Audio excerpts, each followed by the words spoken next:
Now the H pattern is probably the most important thing that is fixable. The H pattern I think of as like a golfer taking their time before they swing, or a basketball player. Like if you don't feel like it's right, you could fluff it up and do it again on a very difficult window, but it's super important to get correctly. So see how I'm pulling this flat through here? Yeah. For one, see how my hand is slightly higher than this center point? Right. Because on this H pattern, we want the H pattern to actually mimic the defrosters. And the defrosters are like a smiley face. Or in other words, we want to mimic this shape of the glass. If I go if I try to literally go straight, it ends up coming down a little bit. So one thing I want to point out though, is see how I'm doing that? Right here, I made the bottom harder. Right here, I made the top harder. See how I'm holding it flat against the glass, but I'm actually kind of playing with it to see where I think I'm splitting the difference. Okay, I'm going to come over here, and I'm pulling on this. Anytime I have a hard window, I pull on the H pattern. See how I can get some of it to go away just by pulling, and then I can go up and down with it. So right here, I just made the bottom harder. Right here, I made the top harder, and I like to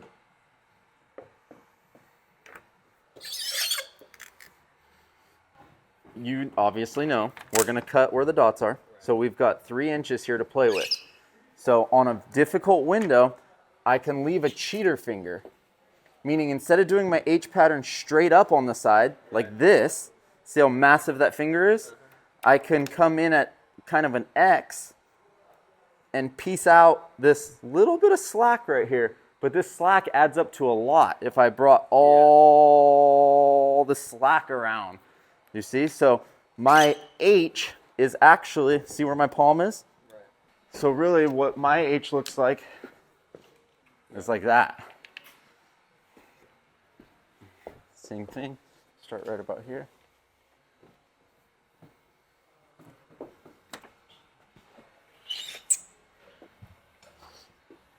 See that slack? Yeah.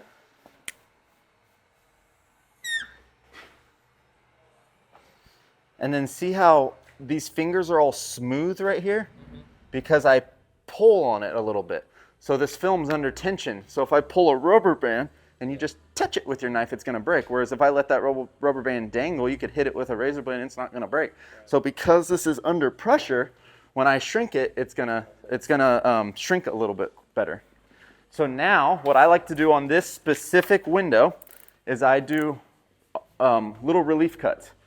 Because as you know, or I shouldn't say that, I don't want to make any assumptions, but for me and my style, this H pattern cannot come up. Right. Some guys will leave it and shrink it like this and just do a center line. Yeah. I don't. I lock this in, and for me, it can't ever move.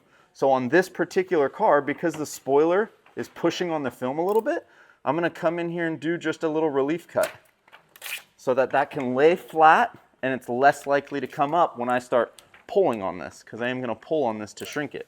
So little relief cut using the wrong blade right now, which is okay because this is just a practice window that's already scratched to shit. And notice too, when I do my relief cuts, I hold the knife like this and then I'm putting my finger in that crack. So if I'm doing this windshield and I need to do my rough cut, I'm not using a template from the plotter, I can put my hand up there, put my finger in that crack and get a nice here. So this matrix is a little bit smaller, so I would have to be more careful using that technique. But usually for my rough cuts, I just put one of my fingers. Yeah.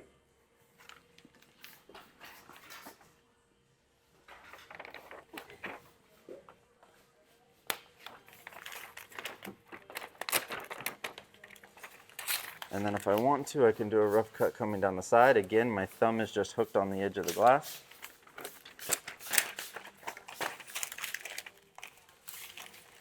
Okay, so I'm gonna just put a little bit of water underneath these corners for that reason, and then we're ready to start shrinking.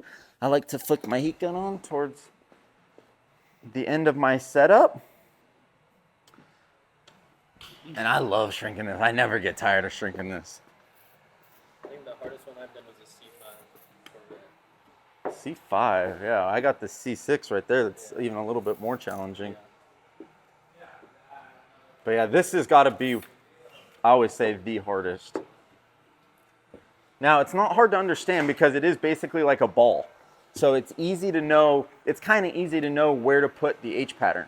But again, I just want to point out how symmetrical it looks and how smooth it looks. Now, if you get back and you're going, yeah, that doesn't look like Austin, there's no harm in picking this up right now and redoing it. As soon as you start shrinking it, you're locked in, you know what I mean? So my recipe consists of 5 or 6 things. How close I am, how fast I move across, the wiggle waggle I put on the heat gun, where I'm actually pointing the heat gun is super important. So I'm going to squeegee this out as far as I can, and then we can see the tips of the fingers. I'm not going to aim the heat gun at the tip of the finger. I aim the heat gun 1 inch past the tip of the finger. That's got to be one of the most critical things. Then I always work from the outside to the middle.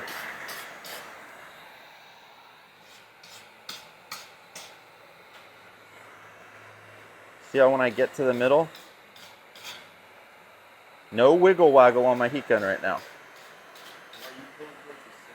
Yes, sir. That blue tape, exactly. See how that's one big chunk right there?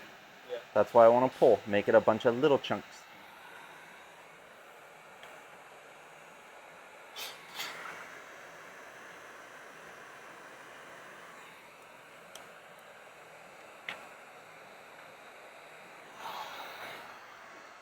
Clean line right here, working it up evenly. The less you can feel your ripples, like right here, that means your recipe is spot on.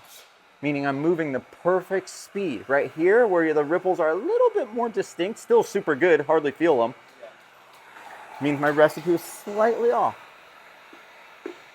Okay, but I went up to there probably 3 or 4 passes, no wiggle waggle. Now I'm gonna incorporate the wiggle waggle. Everything the same. Think of myself as a robot. I'm gonna go the same speed across, except with a wiggle waggle.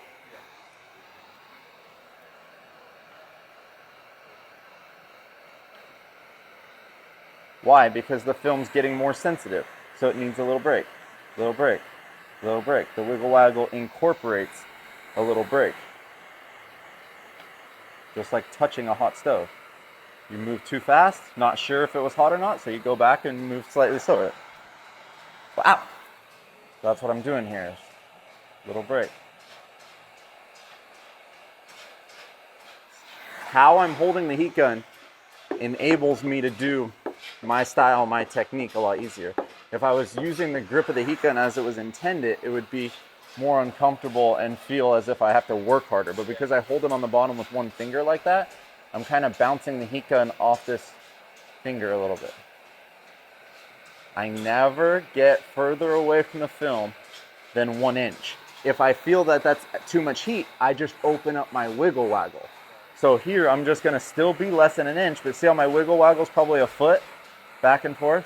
I could stay here all day long and not burn the film because I'm going so wide back and forth with my wiggle waggle.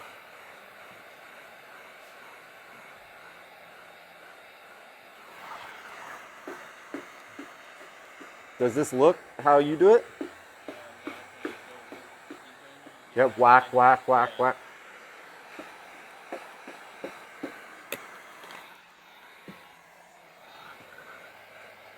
I just feel like this allows you to focus on the heat gun a little bit more rather than having to kind of do 2 things at once.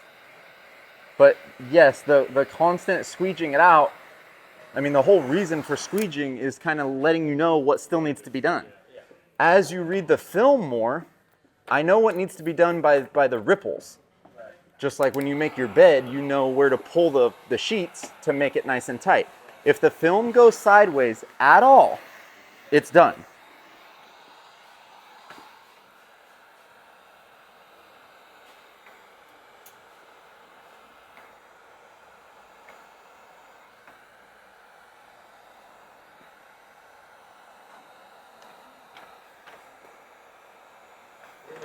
Where do you normally shape? Where is your heat gun in relation to the fingers? Is it behind it? Do I go right on top of the finger. So this is this is perfect because where my finger starts is so distinct. Most people point their heat gun right where my card is. Yeah. I'm pointing the heat gun right here. Or in other words, the top of this barrel, I line up with the top of the finger, just like that. Okay. Just like that. So the top of the barrel is basically going along that line Yep. that you have created. Yep. That's exactly it. And what that does is it doesn't let the finger get all sharp. Yeah. I freaking hate that. When it's like super wide at the base of the finger, it usually happens in the corner of your windows. It's super wide and then super sharp. If you ever do get that, when you get that, you cheat. Meaning you don't start at the tip. Say just hypothetically it's super pointy right here. You're gonna come at the base and go up.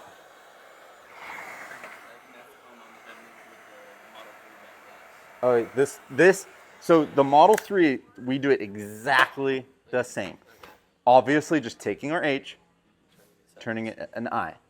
The one cheat code for the Model 3 is using a foot of the sunroof.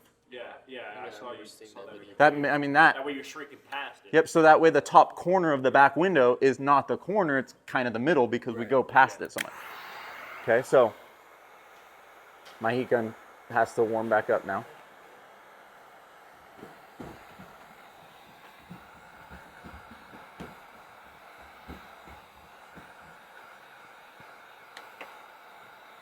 See, so right here, my heat gun's gonna cause these little ripples. Then I keep going until they erase. Watch. There's the little ripples, and then I'll erase them. Little ripples, and then I erase them. Little ripples, then I erase them. Okay, now Model 3. You're shrinking from the center of the window to you. You get right about here, and it wants to stop shrinking. You come from the bottom up, just like this. I'll come right here along the paint. If this was a Model 3, it'd be like right here, right along the paint, just like this. No touching the film.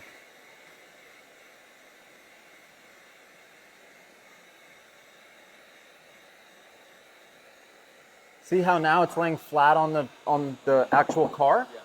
Now, with a little pull, and you work up. Work up. Let's see my wiggle waggle.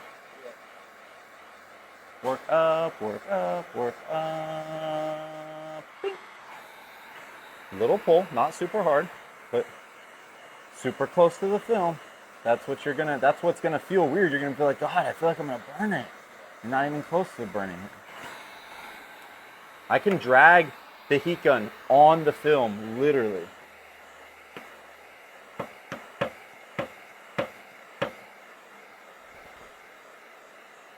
There, it burnt it just a little bit.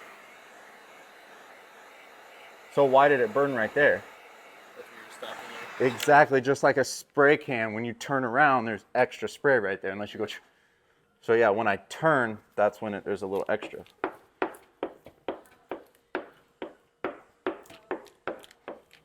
So yeah, the Model 3, depending on what film I use, sometimes I can go from the center all the way to the edge. Sometimes if I'm using like a CTX or a, do you guys, are Formula 1 or regular? So CTX? CTX and IRX. Yeah, IRX. Like sometimes, and there's different rolls of film too. Like sometimes you get a good batch, sometimes it's like, oh, this one's not as good. But sometimes I can shrink all the way to the edge, and then sometimes I have to do that bottom-up technique if I feel it. But the trick to the bottom-up technique is to do it before you run into like problems. Yeah. You have to know, it's called defensive shrinking. You have to do that trick before it's ever like fucked. Yeah. You know what I mean? Where it's like, So ah, if that shit. happens, you're just done. Yeah, you have to know like, okay, it's starting to slow down, I should do it now. Okay. And we're gonna practice that. So like, I just stay here. I'm just gonna stay here, no pulling on it. But because I'm going back and forth, And we've had trouble with like, when someone wants to put like CTX on the front glass. front windshield? Yeah, we've had a little bit issues. Like we don't have any problem with Air 80 or even ATR, but for whatever reason, we were having what was it? Was it CTX 50 or something like that? It kept Creasing? right there. Yeah. So another thing is most beginners, they do the middle first. Yeah. because they know the corners are going to be difficult. I mean, we all do it. You're drawn to where it's easy, and then you end up going out here going, oh yeah, that's so good. And then you come right here and you're like, fuck. You got to do the corners first, for one. But I do the whole freaking thing at the same time, which I try to get everyone to do, which means going back and forth. You know what I mean? And, you know, that's the right way to do it. That's driving at 10 and 2. That's how we teach everyone, right? No one really drives like that once you get experience. You're driving however you want. So I will come all the way down on one side if I don't feel like going back and forth and it's a window I know I can do. But even if I do that, say I come down right here, I taper it up. Meaning I don't bring all this down and have there be a hard wall right here, because then you get this big old tension line that you're fighting. I'll come down just right here and have the film basically be tapered